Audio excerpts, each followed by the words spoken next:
یہ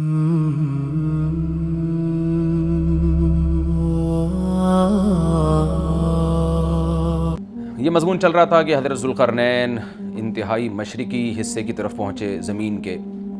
وہ علاقے فتح کرنے کے بعد پھر حضرت ذوالقرنین نے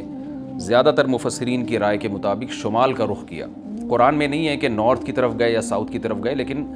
کچھ چیزیں بدیہی ہوتی ہیں۔ آبادی ظاہر ہے اس وقت نارتھ ہی کی طرف زیادہ تھی، ساؤتھ کی طرف آبادی بہت بعد میں دنیا میں آئی ہے، اور اب بھی بہت کم آبادی ہے ساؤتھ کی طرف، تو غالب یہی ہے کہ نارتھ کی طرف حضرت ذوالقرنین گئے۔ قرآن کہتا ہے ثم اتبع سببا حتی اذا بلغ بین السدین، سد کہتے ہیں بند کرنا، کہتے ہیں نا سد باب، اور انسداد دہشت گردی، باب انفعال میں جائے گا تو انسداد یعنی دہشت گردی کو بند کرنا،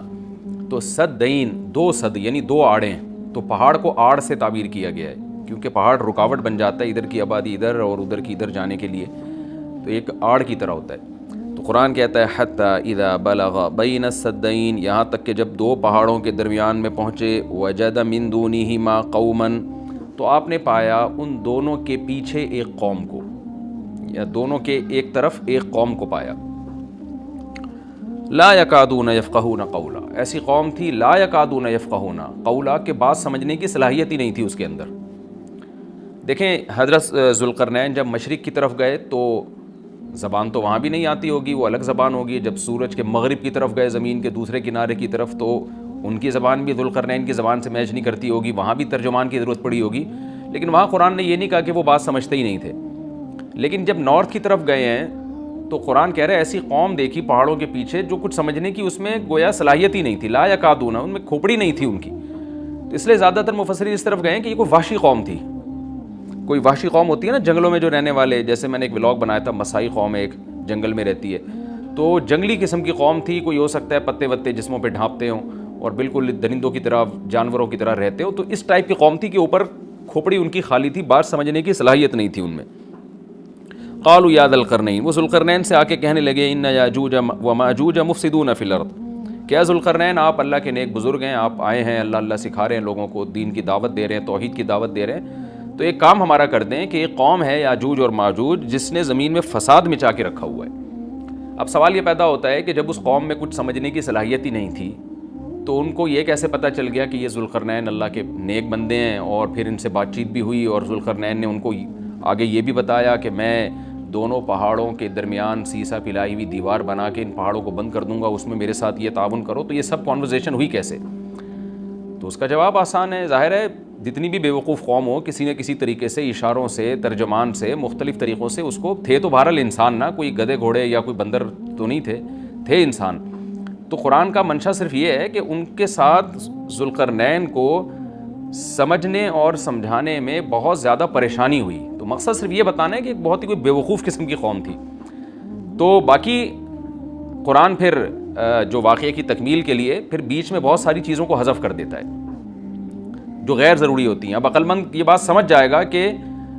ذوالقرنین اور ان کے درمیان جو بات چیت ہوئی، اس میں حضرت ذوالقرنین کو بہت زیادہ مشکلات پیش آئیں، ان کی بات کو سمجھنے میں بھی اور سمجھانے میں بھی۔ تو آگے پھر قرآن جو ہے نا کہ جو ان کا جو بڑا مقصد تھا وہ بہرحال حاصل ہو گیا، وہ اشاروں سے ہوا ہو، وہ کوئی ترجمان کے ذریعے ہوا ہو یا کسی بھی طرح سے ہوا ہو، تو حضرت ذوالقرنین نے بھی کوئی حل نکالا ہوگا نا کہ اس قوم کی بات کو سمجھنے کی ہم کوشش کریں، ان کو بہرحال دین کی دعوت دی ہوگی۔ تو یہ اس اشکال کا جواب تو یہ ہے، کیونکہ قالو کا مطلب یہاں نہیں ہے کہ آئے انہوں نے ذوالقرنین کی زبان میں بات کرنا شروع کر دی، جو بھی اپنی زبان میں جس طرح سے بھی بات کی، چاہے اشارہ سے کی ہو یا ترجمان کے ذریعے کی ہو۔ دوسری بات یہ ہے کہ انہوں نے حضرت ذوالقرنین کی طاقت کا تو اندازہ لگا لیا تھا کہ یہ اتنے پاورفل ایک لشکر کے ساتھ آئے ہیں اور ان کے پاس اتنا اسلحہ ہے، اتنے گھوڑے ہیں، تو یہ ہنر مند ہیں۔ اور آگے ریکویسٹ انہوں نے اس لیے بھی کی کہ حضرت ذوالقرنین کی بزرگی کا بھی ان کو اندازہ ہو گیا۔ دیکھیے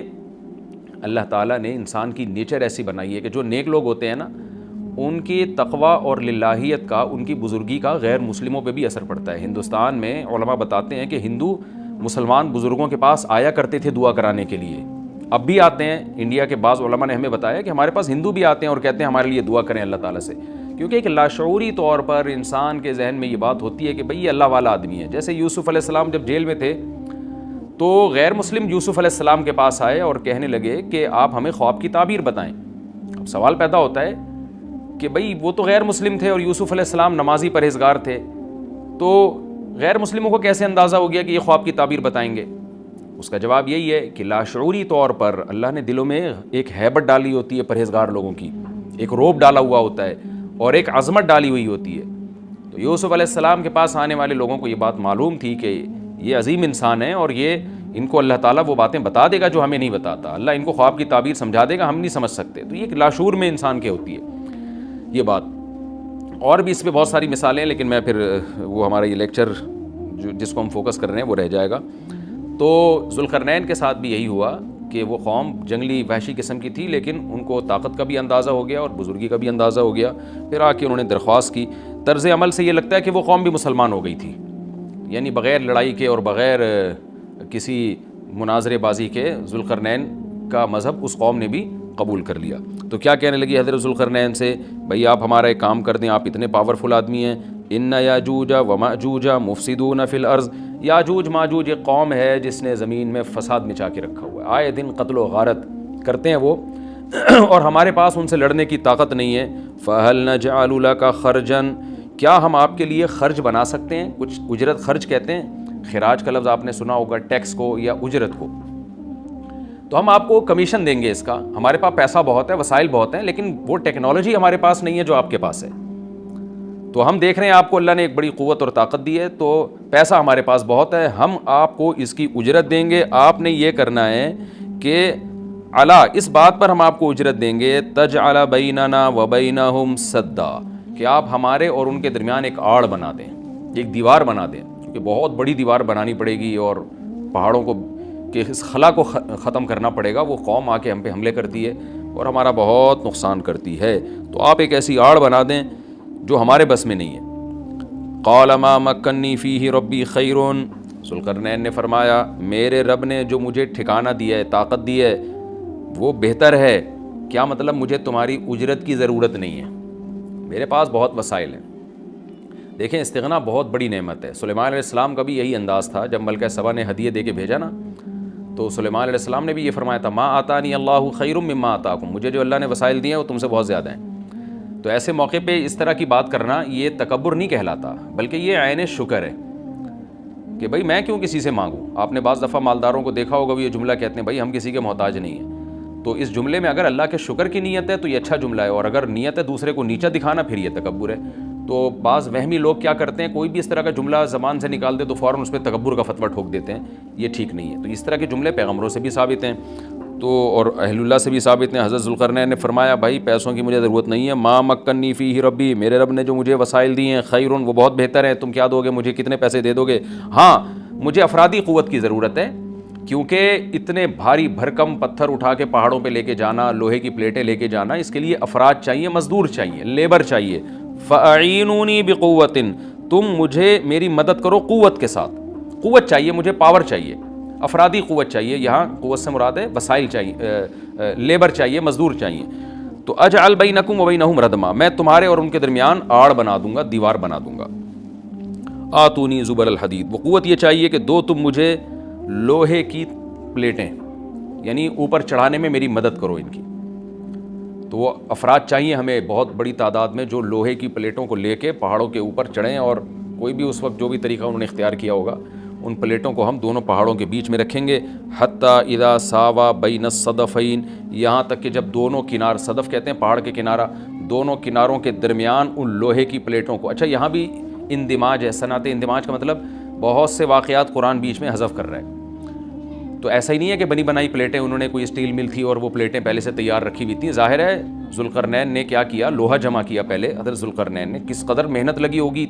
پہاڑوں کے درمیان بہت زیادہ لوہا چاہیے. تو کہاں کہاں سے پتہ نہیں کتنے مہینے کا یہ پروسیس ہوگا، کتنے سال اس پروجیکٹ میں لگے ہوں گے، کہاں کہاں سے لوہا جمع کیا ہوگا. ہو سکتا ہے زمین میں کھدائی کا کام شروع کیا ہو پہلے، کہ زمین سے لوہا نکالیں ہم، پھر اس لوہے کو گرم کر کے اس کو بھٹیوں میں گرم کر کے کیسے پلیٹوں کی شکل میں تبدیل کیا ہوگا. تو یہ کوئی آسان کام نہیں ہے، لیکن قرآن نے اس پورے واقعے کو حذف کر دیا اور مختصراً بیان کیا. آتونی زبر الحدید، جو لوہے کی پلیٹیں ہم نے تیار کی ہیں وہ لا کے دو. حتی اذا ساوا بین الصدفین، جب ان پلیٹوں کو دونوں پہاڑوں کے بیچ میں ایسے ایسے نصب کرنا شروع کر دیا، ایک پلیٹ آئے، پھر دوسری پلیٹ، پھر تیسری پلیٹ، یعنی اگر ایسے کر کے پلیٹ لگاتے تو یہ تو پلیٹ تو بہت ہلکی ہوتی ہے، یاجوج ماجوج اس میں سوراخ کر دیتے یا کچھ بھی اس کو توڑ دیتے یا جلا دیتے، پگھلا دیتے بھٹی کے ذریعے، کچھ بھی کر سکتے تھے. تو پلیٹوں کو ایسے کر کے رکھا گیا کہ چوڑائی میں جو ہے وہ دیوار بنے. قال انفخوا، تو ذوالقرنین نے کہا اب ان میں آگ بھڑکاؤ. انفخوا کا مطلب پھونک مارنا ہے، لیکن یہاں پھونک سے بھٹی کی جو گرم کرنے کے لیے جو ہوا ڈالی جاتی ہے نا، جو جیسے آپ نے دیکھا ہوگا نا پرانے زمانے میں خواتین جو تھیں، وہ بوڑھی مائیں کیا کرتی تھیں، دادیاں، وہ ایک پائپ لے کے نا کوئلوں میں پھونک مارتی تھیں. اس سے کیا ہوتا ہے، وہ ٹیمپریچر بڑھتا ہے. آج بھی میں نے گاؤں دیہاتوں میں دیکھا ہے بھٹیوں میں کہ وہ ہوا کا پریشر بنانے کے لیے انہوں نے کچھ دیسی قسم کی مشینیں لگائی ہوئی ہوتی ہیں. ایک صاحب کو میں نے دیکھا وہ سائیکل کا پہیے پہ پتہ نہیں کون سی مشین لگائی ہوئی ہے، اس سائیکل گھمائے جا رہے ہیں، ادھر سے ہوا نکل رہی ہے اور وہ لوہا پگھلنا شروع ہو گیا. تو بھٹی میں جو پہلے زمانے میں ٹیمپریچر بڑھایا جاتا تھا وہ ہوا کا پریشر بڑھا کے ہی بڑھایا جاتا تھا، یا ہو سکتا ہے کوئی گیس ہو جس کا پریشر بڑھانے کو انفخو سے تعبیر کیا جا رہا ہے. حتی اذا جعلہ نارن، یہاں تک کہ جب ان پلیٹوں کو بہت زیادہ گرم کر دیا اور آگ کی طرح وہ پلیٹیں بیچ میں نصب کر کے نا آگ کی طرح پگھلنے لگیں، پانی کی طرح وہ پگھلنے لگیں. تو قال آتونی افرغ علیہ قطرہ، جب وہ گرم ہو گئی نا بہت زیادہ، تو پہلے سے تانبا پگھلا کے رکھا ہوا تھا. یہاں بھی وہی تفصیل ہے کہ حضرت ذوالقرنین نے جو اتنا زیادہ تانبا پگھلا کے پہلے سے بالکل وہ پانی کی طرح تانبا پگھلایا ہوا تھا. میں نے دیکھا ہے جو کاپر ہے پگھلتا ہوا بھٹیوں میں، مجھے تو ایسی چیزیں دیکھنے کا بڑا شوق ہے. تو وہ اتنا زیادہ اس کا ٹیمپریچر ہوتا ہے نا کہ ایسا لگتا ہے جیسے جہنم کی آگ ہے. اللہ ہم سب کو محفوظ رکھے. تو میں کبھی کبھار جب یہ آیت پڑھتا ہوں تو میں سوچتا ہوں کہ کتنا بڑی مقدار میں حضرت ذوالقرنین نے کہاں سے تانبا جمع کیا ہوگا، پھر اس کو کیسے اس زمانے میں جو صدیوں پرانی بات ہے، جب ٹیکنالوجی نے اتنی ترقی نہیں کی تھی، اس کا تو عشر اشیر بھی نہیں تھا، لیکن کیسے اس کو پگھلایا ہوگا انہوں نے، حضرت ذوالقرنین نے. تو وہ کسی دیگڑے میں جناب اتنا زیادہ، پھر دیگ کہاں سے لائے ہوں گے، وہ دیگ تو خود پگھل جائے گی. اس کے لیے مخصوص قسم کی ایک کوئی میٹل ہوتا ہے کہ اس کا ٹیمپریچر اور تانبے کا ٹیمپریچر میں فرق ہوتا ہے کہ تانبا جس ٹیمپریچر پہ پگھلے گا تو اس دھات کو، تانبے کو جس دیگ میں ڈالا جائے وہ اس ٹیمپریچر پہ نہ پگھلتا ہو، یا کوئی پتھر کی دیگ ہوگی جو بھی ہوگا، لیکن بہرحال یہ ساری چیزیں محیر العقول ہیں. تو حضرت ذوالقرنین نے پہلے سے بہت بڑی مقدار میں تانبے کو پگھلا کے رکھا ہوا تھا. اب انہوں نے کہا کہ آتونی افرغ علیہ قطرہ، قطر کہتے ہیں تانبے کو. اب یہ جو ہے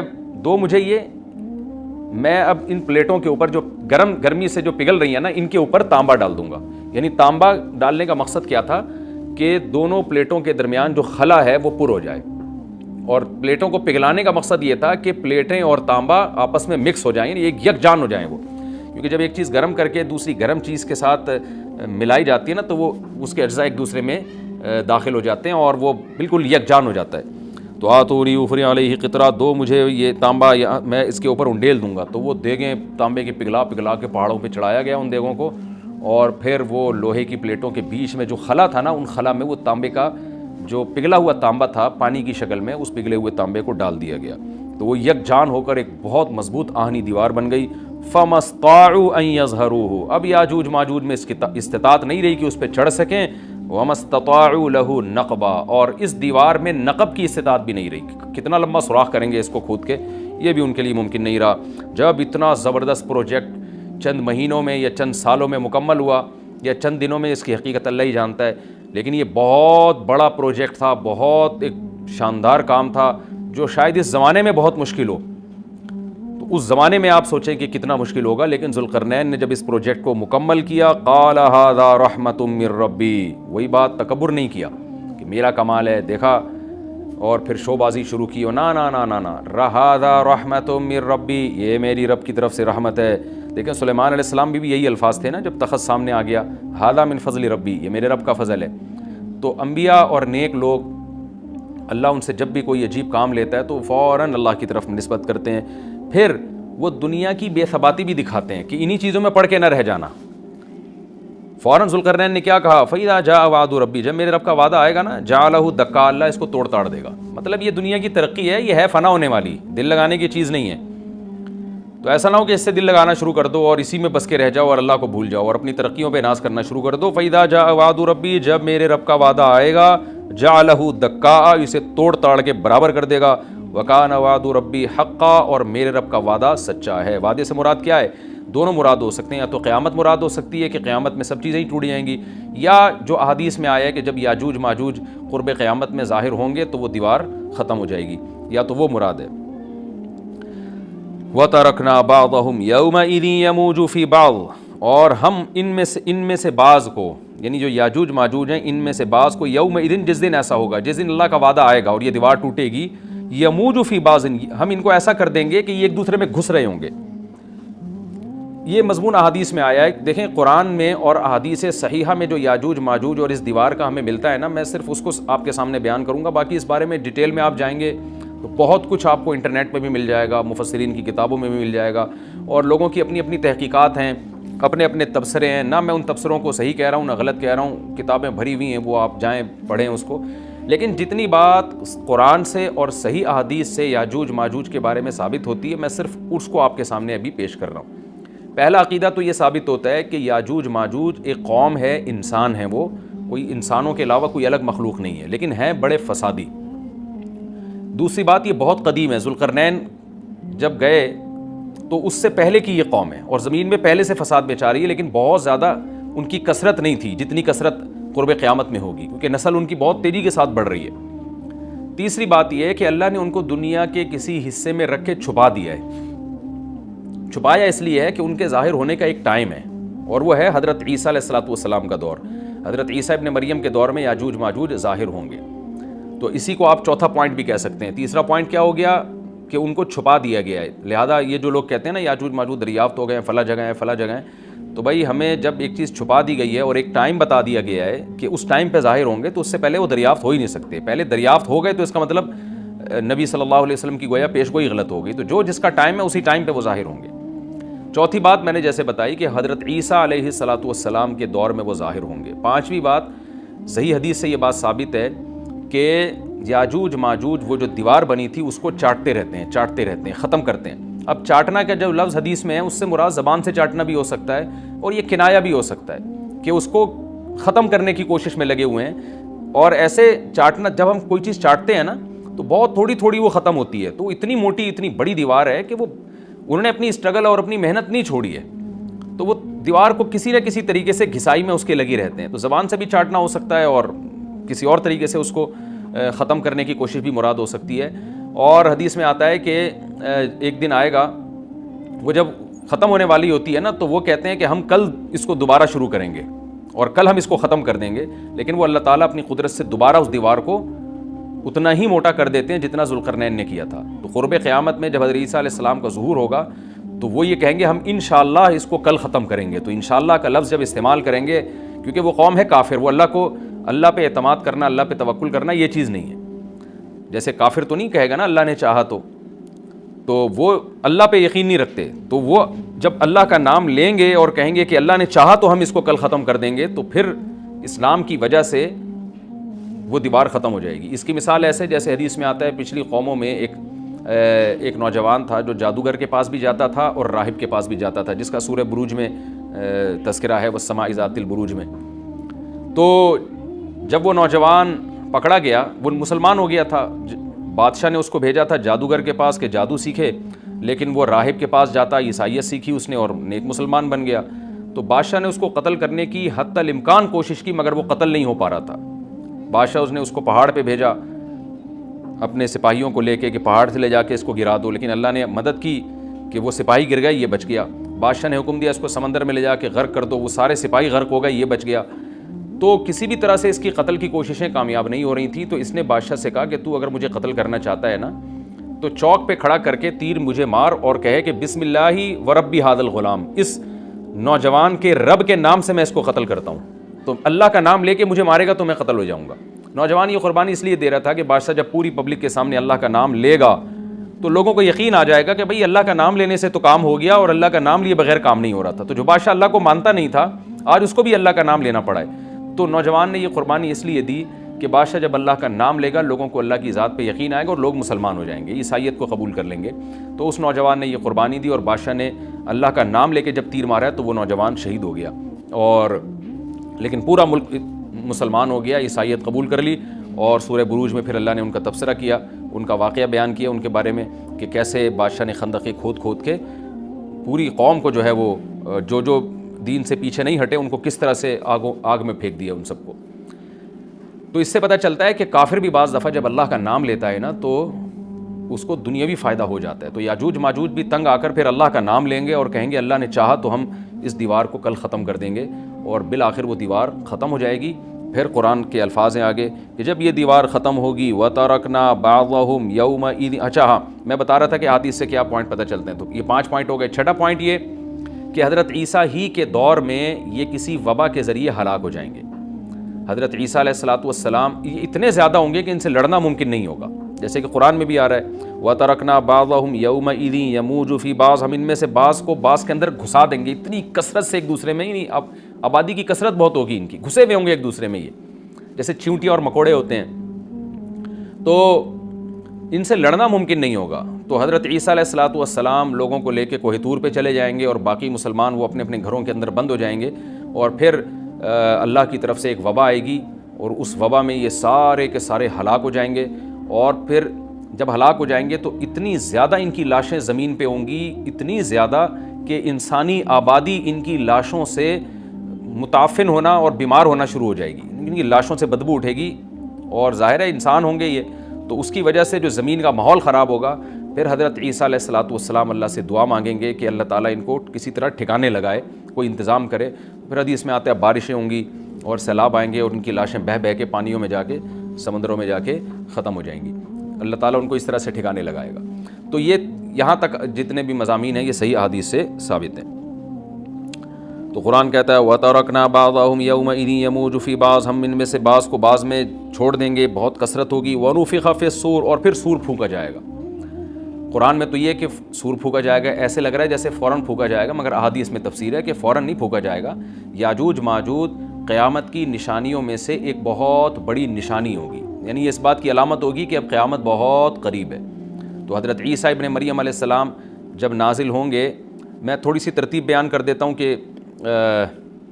جو کیونکہ بات یاجوج ماجوج کی چل رہی ہے تو اس سے منسلک جو واقعات ہیں جو اس دور میں ہوں گے وہ بھی میں اسی لیکچر کے ضمن میں بیان کر دیتا ہوں۔ ہمیں صحیح حدیث سے یہ پتہ چلتا ہے، ہمیں صحیح حدیث سے پتہ چلتا ہے کہ قرب قیامت میں جب مسلمان بہت قسمہ پرسی میں ہوں گے تو خراسان سے لشکر اٹھے گا۔ خراسان یہ افغانستان اور ایران کا حصہ، اس علاقے کو نبی صلی اللہ علیہ وسلم کے دور میں خراسان کہا جاتا ہے، جس میں قندھار بھی آتا ہے، ایران کا بھی حصہ آتا ہے اس میں۔ تو یہاں سے لشکر اٹھے گا، مجاہدین لڑیں گے بہت بڑی تعداد میں، دنیا میں جہاد ہوگا کیونکہ مسلمان ظلم کی چکی میں پس کے تنگ آ چکے ہوں گے، اور لڑتے لڑتے حدیث میں آتا ہے اتنی بڑی بڑی لڑائیاں ہوں گی کہ 1/3 مسلمان شہید ہو جائیں گے اس میں، 1/3 مجاہدین جو لڑنے والے ہوں گے، اور 1/3 جو ہوں گے وہ میدان جنگ سے بھاگ جائیں گے، اور 1/3 کو اللہ فتح عطا فرمائے گا۔ تو جو 1/3 میدان جنگ سے بھاگ جائیں گے، نبی صلی اللہ علیہ وسلم نے فرمایا ان کی توبہ کبھی قبول نہیں ہوگی۔ جو 1/3 شہید ہو جائیں گے وہ افضل ترین شہداء ہوں گے اس وقت کے، اور 1/3 کو اللہ تعالیٰ غلبہ عطا فرمائیں گے۔ ایک واقعہ تو ہمیں قرب قیامت میں نبی صلی اللہ علیہ وسلم سے یہ ملتا ہے صحیح حدیث سے۔ دوسرا ہمیں یہ ملتا ہے کہ قرب قیامت ہی میں مسلمان قسمہ پرسی کا شکار ہوں گے، تو تلاش کریں گے حضرت مہدی کو، کیونکہ حضرت مہدی وہ شخصیت ہیں جن پہ تمام نیک لوگ جمع ہو جائیں گے اور وہ مسلمانوں کی میدان جنگ میں کمانڈ کریں گے، جہاد میں کمانڈ کریں گے۔ تو ان کو بیت اللہ میں تلاش کیا جائے گا، وہ رسول اللہ صلی اللہ علیہ وسلم کی اولاد میں ہوں گے، اور لوگ ان کو پہچان لیں گے، اہل اللہ پہچان کر ان کو اپنا امیر بنائیں گے، اور ان کی قیادت میں پھر لڑائی اور جہاد شروع ہوگا۔ اور یہ لڑائی جب دمشق میں لڑائی ہو رہی ہوگی تو دمشق میں عصر کی نماز کے وقت حضرت مہدی، میں نے جو یہ کہا کہ دمشق میں لڑائی ہو رہی ہوگی، مقصد یہ نہیں ہے کہ دمشق کوئی میدان جنگ بنا ہوا ہوگا، مقصد یہ ہے کہ وہ مجاہدین کا لشکر دمشق میں ہوگا عصر کی نماز کے وقت، لڑائی چاہے کسی اور میدان میں ہو رہی ہو، لیکن حدیث میں ہمیں دمشق کا تذکرہ ملتا ہے۔ تو دمشق میں حضرت شام کا تذکرہ ملتا ہے، اور جو قرائن ہمیں ملتے ہیں وہ دمشق کی ایک خاص مسجد ہے، وہ مسجد حضرت مفتی تقی عثمانی صاحب اور مفتی رفیع عثمانی صاحب نے اس کو ہائی لائٹ بھی کیا، لیکن وہ یقینی نہیں ہے، یہ خوب سمجھے، انہوں نے اس کا بھی تبصرہ کیا کہ اس کے بارے میں کوئی یقین نہیں ہے۔ تو حضرت مہدی عصر کی نماز پڑھا رہے ہوں گے، لوگ امامت میں آپ کے پیچھے کھڑے ہوں گے، یہاں تک کہ مسجد کے مینار پر، آج بھی وہ مینار موجود ہے جس کے بارے میں غالب گمان ہے کہ یہ وہ مینار ہے جہاں حضرت عیسیٰ علیہ السلام نازل ہوں گے، غالب گمان کے درجے میں کہا جا سکتا ہے، ورنہ پھر اسی کے اڑوس پڑوس میں کوئی مسجد ہوگی۔ میرا اگر شام جانا ہوا تو انشاءاللہ میں ارادہ ہے کہ میں ولاگ میں اس مسجد کا بھی تذکرہ کروں گا، اس جگہ کا بھی تذکرہ کروں گا، لیکن میں پہلے یہ بات بتا دوں کہ وہ 100% یقینی نہیں ہے، ایسا نہ ہو کہ اس مسجد کے مینار پہ چڑھ کے لوگ جو ہے وہ اس کے کوئی مینار کو ہی چاٹنا شروع کر دیں تبرک کے طور پہ۔ تو عصر کی نماز کا ٹائم ہوگا، حضرت عیسیٰ ابن مریم علیہ الصلاۃ والسلام فرشتوں کے کندھوں پہ ہاتھ رکھ کے نیچے اتریں گے نماز کے ٹائم پہ، یعنی آسمان سے مینار تک آئیں گے اور پھر مینار سے آپ کے لیے سیڑھیاں لگائی جائیں گی، سیڑھیوں کے ذریعے مینار سے نیچے اتریں گے اور لوگ ان کو پہچان لیں گے۔ حضرت مہدی ان کو امامت کے لیے آگے کریں گے کہ آپ اللہ کے ایک پیغمبر ہیں، آپ نماز پڑھائیے۔ حضرت عیسیٰ علیہ السلام انہی کو آگے رکھیں گے، اور اس طرح کا مفہوم ہے حدیث میں کہ اللہ نے اس کام کے لیے آپ کو ہی منتخب کیا۔ کیا مطلب یہ امامت اس امت کا حق ہے؟ تو حضرت عیسیٰ ابن مریم علیہ الصلاۃ والسلام کا جو کام ہوگا وہ جہاد ہے اور یہودیوں سے انتقام لینا، کیونکہ یہودیوں نے اپنے خیال میں حضرت عیسیٰ کو قتل کیا تھا، تو اللہ نے یہودیت ہی کے خاتمے کے لیے اور دجال کے خاتمے کے لیے عیسیٰ ابن مریم کو نازل کیا ہے۔ حضرت مہدی سے پہلے ہی دجال ظاہر ہو چکا ہوگا۔ دجال کے بارے میں حدیث میں آتا ہے کہ ہر پیغمبر نے اپنی امت کو دجال کے فتنے سے ڈرایا ہے۔ اچھا، یہ دجال ایک ایسی شخصیت ہے جس کا یہودی انتظار ہم سے زیادہ کر رہے ہیں، کیونکہ یہودی اس کو اپنے لیے نجات دہندہ سمجھتے ہیں، جبکہ حدیث میں آتا ہے کہ دجال کانا ہوگا اور اس کا خدائی کا دعویٰ ہوگا، اس کے پاس کچھ ایسی طاقتیں ہوں گی کہ مردے کو زندہ کر دے، زندہ کو مار دے، ایک طرف اس کے باغ ہوگا، ایک طرف اس کے آگ ہوگی، جو اس پر ایمان لائے گا اس کو باغ میں داخل کرے گا، اور جو اس پر ایمان نہیں لائے گا اس کو آگ میں داخل کرے گا۔ اور رسول اللہ صلی اللہ علیہ وسلم نے فرمایا اس کی جو آگ ہے حقیقت میں وہ جنت کا باغ ہوگا، اور اس کا جو باغ ہے حقیقت میں وہ جہنم کی آگ ہوگی۔ تو جو نبی کی باتوں پہ یقین کرتے ہیں وہ دجال کے فتنے سے محفوظ رہیں گے۔ اور حدیث میں سورہ کہف کی بھی تلاوت کا حکم ہے، جمعے کے دن جو کہف کی تلاوت کرتا ہے اللہ اس کو دجال کے فتنے سے محفوظ رکھتا ہے۔ اب آپ دیکھیں یہ سورہ کہف میں ہی قیامت کی علامات کا تذکرہ ہے نا، تو شاید اسی وجہ سے کیونکہ جو سورہ کہف پڑھتا رہے گا وہ یاجوج ماجوج کے واقعات بھی پڑھتا رہے گا اور اللہ کی قدرت کے واقعات بھی پڑھتا رہے گا، تو دجال کے فتنے سے اللہ اس کو اس برکت سے بچا کے رکھیں گے، فتنے سے محفوظ رکھیں گے۔ تو وہ ایسی طاقتیں دکھائے گا، بے وقوف لوگ اس پہ ایمان لے آئیں گے۔ حدیث میں آتا ہے کہ کانا کبھی بھی خدا نہیں ہو سکتا، یعنی اس کی تو ایک آنکھ ہوگی نہیں، لیکن بے وقوف لوگ اس کے یہ کچھ ظاہری کمالات دیکھیں گے، یہ نہیں دیکھیں گے کہ یہ تو شکل بھی اس کی اچھی نہیں ہے، یعنی خدا کم از کم جمال والا ہوتا ہے نا، یہ تو ہے بھی کانا، اور اس کے بڑا بڑا کافر بھی لکھا ہوا ہوگا واضح طور پر، جس سے پتہ چلے گا۔ لیکن احمق اور بیوقوف لوگ جیسے روحانی عاملوں کے کچھ شعبدے دیکھ کر ان پہ سے متاثر ہو جاتے ہیں نا، روحانی عاملوں کے شعبدے دیکھ کے، تو ایسے ہی دجال کے شعبدے دیکھ کے متاثر ہوں گے۔ تو بہت لوگوں کو، خلقت کو، بہت بڑی امت کو گمراہ کرے گا دجال، اہل اللہ کو اللہ تعالیٰ اس کے فتنے سے محفوظ رکھے گا۔ پھر حضرت عیسیٰ ابن مریم جب نازل ہوں گے تو وہ دجال کو قتل کریں گے۔ حدیث میں آتا ہے کہ نیزے کے ذریعے گھوڑے پہ بیٹھ کے قتل کریں گے۔ علماء نے اس حدیث کا دو مطلب بیان کیے ہیں کہ یا تو اس کا مطلب یہی ہے کہ واقعی گھوڑے پہ بیٹھیں گے، نیزہ استعمال کریں گے، اور زمین جو ہے وہ اتنی پہلے اس سے جنگیں ہو چکی ہوں گی کہ لوگ دوبارہ تلواروں گھوڑوں کی طرف آ جائیں گے۔ اس بات کا امکان ہے، ہر ملک ایٹمی طاقت بن چکا ہے، تو اگر یہ ایٹم بم سارے ملک آپس میں چلا دیں تو ہم دوبارہ گدے گھوڑوں والی زندگی پر آ جائیں گے، ٹیکنالوجی ساری تباہ و برباد ہو جائے گی، انسان کی ترقی۔ تو اس بات کا بھی امکان ہے کہ کوئی اس سے پہلے ہو سکتا ہے کوئی ایسی جنگ عظیم ہو کہ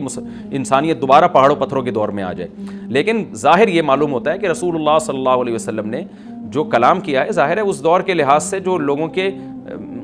جہاں تک جو لوگوں کی مینٹل اپروچ ہے وہاں تک، تو نبی صلی اللہ علیہ وسلم میزائل یا اور ٹینکوں کا تذکرہ کرتے تو کیا سمجھ میں آتا؟ تو گھوڑے سے مراد ہے جو اس زمانے کا گھوڑا ہوگا، اور نیزے سے مراد ہے اس زمانے کا جو اسلحہ ہوگا، کیونکہ نیزہ نبی کے دور کا ایک مناسب اسلحہ تھا اور گھوڑا نبی کے دور کی میدان جنگ کی ایک مناسب سواری تھی۔ تو اس سے یہ بھی پتہ چلتا ہے کہ ہو سکتا ہے عیسیٰ ابن مریم نیزے کے بجائے کلاشنکوف کا استعمال کر لیں، تو یعنی وہ نیزہ جو ہے وہ اس کلاشنکوف کی یا جو بھی اسلحہ اس وقت حضرت عیسیٰ ابن مریم استعمال کریں گے اس کی ایک تعبیر ہے، تو اس کا بھی پورا امکان ہے۔ تو ہمیں بہرحال اتنا ایمان ہمارے لیے ضروری ہے کہ دجال کو قتل کرنے والی جو ذات ہے، جو شخصیت ہے، وہ عیسیٰ ابن مریم علیہ الصلاۃ والسلام ہے۔ تو حضرت عیسیٰ کے ذریعے اللہ تعالیٰ دجال کو قتل کریں گے، اور حضرت عیسیٰ کی قیادت میں زبردست جہاد ہوگا۔ حدیث میں آتا ہے کہ عیسیٰ ابن مریم اس دنیا کو امن سے بھر دیں گے، اتنا امن ہو جائے گا اور اتنی مالی فراوانی ہوگی، اتنی مالی، کیونکہ دنیا میں مال بہت ہے، ڈسٹریبیوشن صحیح نہیں ہے، جو تقسیم ہے نا مال کی وہ ظالمانہ ہے، جس کی وجہ سے غریب سے غریب تر ہے، امیر سے امیر تر ہے۔ حضرت عیسیٰ ابن مریم ایسا نظام قائم کریں گے کہ جس سے مال کی صحیح تقسیم ہو، اور لوگ اٹھیں گے زکوٰۃ کا مستحق تلاش کریں گے، اور لوگوں کو زکوٰۃ کا مستحق نظر نہیں آئے گا، غریب تلاش کرنا مشکل ہو جائے گا۔ یعنی ایک آدمی، حدیث کے مفہوم ہے کہ زکوٰۃ لے کے گھومتا رہے گا اور اس کو کوئی غریب نہیں ملے گا، اتنی مالی فراوانی ہو جائے گی۔ پھر ترمذی کی روایت میں آتا ہے کہ اللہ کی طرف سے برکتیں ایسی نازل ہوں گی کہ بڑے بڑے انار پیدا ہوں گے، بڑے بڑے انگور پیدا ہوں گے، زمین اپنی برکتیں کھول دے گی، اور حضرت عیسیٰ علیہ السلام خنزیر کو بھی دنیا سے ختم کر دیں گے، خنزیر کی نسل کو ختم کر دیا جائے گا، وَيَضَعُ الْجِزْيَةَ، اور جزیہ کا نظام ختم، اما الاسلام و اما السیف، یا تو تلوار یا اسلام، اس کے علاوہ نہیں۔ تو نبی صلی اللہ علیہ وسلم کو اللہ نے جس مقصد کے لیے دنیا میں بھیجا تھا اس مقصد کی جو تکمیل ہے وہ عیسیٰ ابن مریم کے ذریعے. باقی اس میں حکمتیں کیا ہیں اس پر میرے الگ سے بیانات موجود ہیں کہ اللہ نے حضرت عیسیٰ ابن مریم کا انتخاب کیوں کیا اس کام کی تکمیل کے لیے, اسی امت میں کوئی کیوں منتخب نہیں کر لیا, یا یہ کہ پیغمبر صلی اللہ علیہ وسلم ہی کے ذریعے پوری دنیا میں اسلام کو غالب کر دیا جاتا, اس میں کیا حکمتیں ہیں اس پر میرے الگ سے بیانات موجود ہیں. ابھی تو میں کوشش کرتا ہوں کہ تفسیر سے میں جو ٹو دا پوائنٹ بات ہے اس سے یہاں اس لیکچر میں نہ ہٹوں. تو اسی وقت حضرت عیسیٰ ابن مریم اس کو یاجوج ماجوج کو قتل کریں گے اور دنیا انصاف سے بھر جائے گی, اور اللہ تعالیٰ نے جو پیغمبروں کو دنیا میں بھیجا تھا اس کا مقصد کیفیت اور کمیت دونوں لحاظ سے حاصل ہو جائے گا. اس کے بعد پھر آہستہ آہستہ دنیا میں زوال شروع ہوگا, اور پھر جب پوری دنیا کے لوگ زوال کا شکار ہوتے ہوتے کفر کی طرف جائیں گے, گناہوں کی طرف, اور حدیث میں آتا ہے جب تک ایک شخص بھی اللہ کا نام لینے والا ہوگا اس دنیا پر قیامت نہیں آئے گی, یہاں تک کہ آخری شخص جب دنیا سے اٹھے گا جو اللہ کا نام لیا کرتا تھا, تو اس کے بعد اللہ تعالیٰ سور پھونکیں گے, جبریل کو حکم دیں گے سور پھونکنے کا, اور اس دنیا کو تباہ و برباد کر دیا جائے گا. تو آگے قرآن کہتا ہے وَنُفِخَ فِي الصُّورِ, اور پھر سور میں پھونکا جائے گا, فَجَمَعْنَاهُمْ جَمْعًا, پھر ہم ان تمام انسانوں کو جمع کر دیں گے, وَعَرَضْنَا جَهَنَّمَ يَوْمَئِذٍ لِّلْكَافِرِينَ عَرْضًا, اور قیامت کے دن ہم جہنم کو یومئذ جس دن ایسا ہوگا یعنی جس دن سور پھونکا جائے گا, یہ دوسرا سور مراد ہے, للکافرین عرضا, کافروں کے سامنے پیش کر دیں گے. الذین کانت اعینہم فی غطاء عن ذکری, یہ وہ لوگ ہیں جن کی آنکھیں میری یاد سے پردے میں پڑی ہوئی تھیں, یعنی میری یاد کی چیزیں ان کو نظر ہی نہیں آتی تھیں, غفلت میں پڑی ہوئی تھیں جن کی آنکھیں. وکانوا لا یستطیعون السمع, اور یہ سننے کی صلاحیت بھی نہیں رکھتے تھے, نہ حق بات سنتے تھے نہ حق دیکھتے تھے, بس اپنے خواہشات کی جو چیزیں ہیں وہ ان کو اچھی لگتی تھیں اور وہی ان کو سمجھ میں آتی تھیں. تو یہ ہمارا رکوع الحمدللہ کمپلیٹ ہو گیا. اس رکوع میں ہمیں بہت سارے اسباق ملتے ہیں, میں نمبر وار اس کو مختصراً بیان کر دیتا ہوں. پہلی بات تو یہ کہ دیکھیں اللہ تعالیٰ نے کیسے کیسے بادشاہ دنیا میں بھیجے ہیں, اور کتنے پاورفل بادشاہ. حضرت ذوالقرنین کا نام ہی قرن والا, دو کناروں والا, زمین کے بہت بڑے حصے کو حضرت ذوالقرنین نے فتح کیا. اور اللہ کے نیک بندے کیسے اللہ کے راستے میں لڑتے رہے ہیں. تو یہ جو لوگ بیٹھ جاتے ہیں نا بس عبادت کرو اور لڑائی وڑائی اسلام میں ہے ہی نہیں, یہ دنیا میں کوئی بھی عقل مند اس نظریے کا حامی نہیں ہوگا. تو طاقت اور قوت کی اسلام میں بہت زیادہ اہمیت ہے. اس سے ہمیں یہ بھی پتہ چلتا ہے کہ اپنے ملک کی, خاص طور پر اسلامی ملک کی جو فوجی قوتیں ہیں, جو فوجی طاقتیں ہیں, ان کی ہمیں قدر کرنی چاہیے. کیونکہ اگر کوئی بھی ملک عسکری لحاظ سے کمزور ہو جائے, کیونکہ اللہ تعالیٰ تو جو عسکری لحاظ سے طاقتور قومیں تھیں اللہ نے ان کا کتنا تذکرہ کیا, ہاں وہ اللہ کے باغی نہ ہوں. تو اسلامی ملک میں کوئی بھی اسلامی کنٹری ہے, چاہے سعودی عرب ہے, چاہے پاکستان ہے, چاہے ترکی ہے, کوئی بھی اسلامی کنٹری ہے, اس کی فوج کی قدر کرنی چاہیے, کیونکہ اسی کی وجہ سے ملک کا بارڈر محفوظ ہوتا ہے. اگر مسلمان عسکری لحاظ سے کمزور ہونا شروع ہو جائیں تو کافر ہمیں گاجر مولی کی طرح کاٹنا شروع کر دیں, اسلام دشمن قوتیں ہمیں کھا جائیں, ختم کر دیں ہمیں کھا کے. تو نیک قوتوں کو اپنی بقا کے لیے ہمیشہ سے ایک اسلحے کی اور طاقت کی ضرورت رہتی ہے. اس کی اہمیت اسلام میں بہت زیادہ ہے. موسیٰ علیہ الصلوۃ والسلام کے بعد کتنے بڑے بڑے جنگی کمانڈر پیدا ہوئے. ذوالقرنین کا اللہ نے کیسا تذکرہ کیا, ذوالقرنین کی عبادت کا کہیں بھی تذکرہ نہیں, حالانکہ وہ بڑے عبادت گزار بھی تھے. داؤد علیہ السلام کی عبادت کا تذکرہ بھی ہے, ان کی تلوار اور طاقت کا تذکرہ بھی ہے. تو اللہ تعالیٰ جہاں عبادت کا تذکرہ کرتے ہیں تو طاقت اور قوت کا بھی تذکرہ کرتے ہیں. اس سے عسکری لحاظ سے اپنے آپ کو مضبوط کرنے کی اہمیت کا ہمیں پتہ چلتا ہے کہ اسلام میں اس کی بڑی اہمیت ہے. کسی بھی اسلامی ملک کی فوج کا مورال کسی بھی لحاظ سے ڈاؤن نہیں ہونا چاہیے, اور عسکری لحاظ سے وہ کسی بھی لحاظ سے کمزور نہیں ہونی چاہیے, اور اس کو چاہیے کہ اعدوا لہم ما استطعتم من قوہ پر عمل کرے, کہ قرآن کہہ رہا ہے روز بروز اپنی طاقت اور قوت میں اضافہ کرنے کی کوشش کرو. اس سے مسلم قوم کو کبھی بھی غافل نہیں ہونا چاہیے, اور کوئی بھی ایسا کام جس سے مسلمان قوتیں اور طاقتیں کمزور ہونا شروع ہو جائیں, اس کام سے ہمیں بچنا چاہیے. دوسری بات ہمیں یہ پتہ چلی کہ اللہ تعالیٰ نے اہل اسلام کے ذمے پوری دنیا کی ذمہ داری لگائی ہے, کسی ایک ملک کی نہیں. جتنے بھی پیغمبر آئے ہیں جب وہ دنیا فتح کرنا شروع کی ہے تو کہیں رکے نہیں ہیں وہ کہ بھئی یہاں تک, اس سے آگے نہیں جانا. ان کی صلاحیت ہی ختم ہو گئی ہو, وسائل ہی ختم ہو گئے ہوں تو الگ بات ہے. تو پوری دنیا ہے جس میں اللہ کے دین کو غالب کرنا ہے. اب اس کا طریقہ کیا ہوگا, ظاہر ہے جو جس زمانے میں سوٹیبل طریقہ ہو وہ اختیار کیا جائے گا.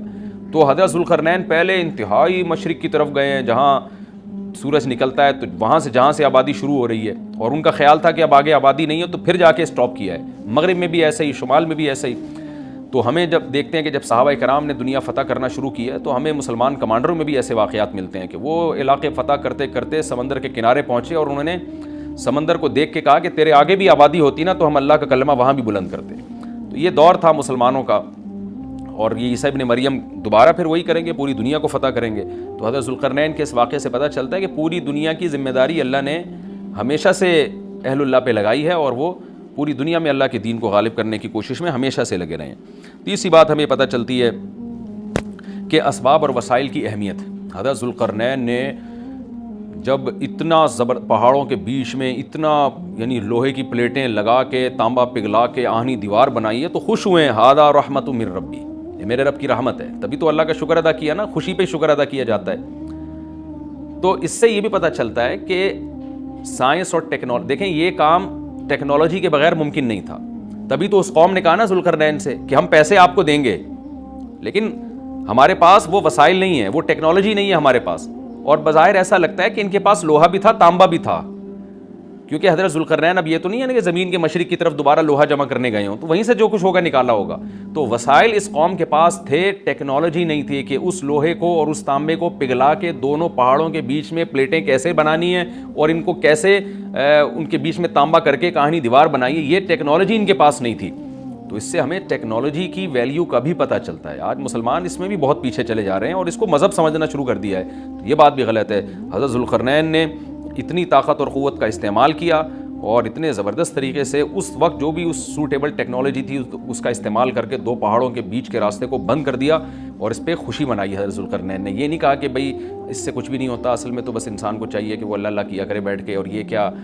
اللہ سے بس مدد مانگو، اللہ ہی۔ یاجوج ماجوج کے بارے میں ان کو کہہ دیتے ذوالقرنین کہ تم سب رات کو تہجد میں اٹھ کے دعائیں مانگو، اللہ یاجوج ماجوج سے تمہیں بچا لے گا۔ نہ نہ نہ، حضرت ذوالقرنین نے کہا دعائیں بھی مانگو، یقیناً حکم دیا ہوگا دعائیں مانگنے کا، لیکن ہم پورے اسباب اور وسائل استعمال کریں گے، لوہے کی پلیٹیں بنائیں گے، تانبے کو پگھلائیں گے، اوپر چڑھائیں گے اور اس طرح سے پوری مضبوط دیوار بنائیں گے۔ آج مسلمان ہاتھ پہ ہاتھ رکھ کے بیٹھ گیا ہے اور وظیفوں میں اور جو ہے بس وہ چند صبح شام کے وظیفے پڑھ کے وہ سمجھتا ہے کہ ساری دنیا کے سارے مسائل کا حل اس سے ہو جائے گا۔ ایسا نہیں ہے، آپ کو بہت زیادہ ترقی کرنی ہے، بہت زیادہ اسباب و وسائل میں آپ کو غیر مسلموں سے آگے نکلنا ہے، جیسے کہ قرون اولیٰ کا مسلمان نکلا تھا، تبھی اللہ نے اس کے لیے دنیا میں فتوحات کے دروازے کھولے تھے۔ تو اللہ ہمارے لیے فتوحات کے دروازے جب ہی کھولے گا جب ہم عبادت کے ساتھ ساتھ سائنس اور ٹیکنالوجی کے میدان میں بھی آگے بڑھنے کی کوشش کریں، اور ہمیں قرب قیامت کی علامتیں بھی اس رکوع میں پتہ چلتی ہیں۔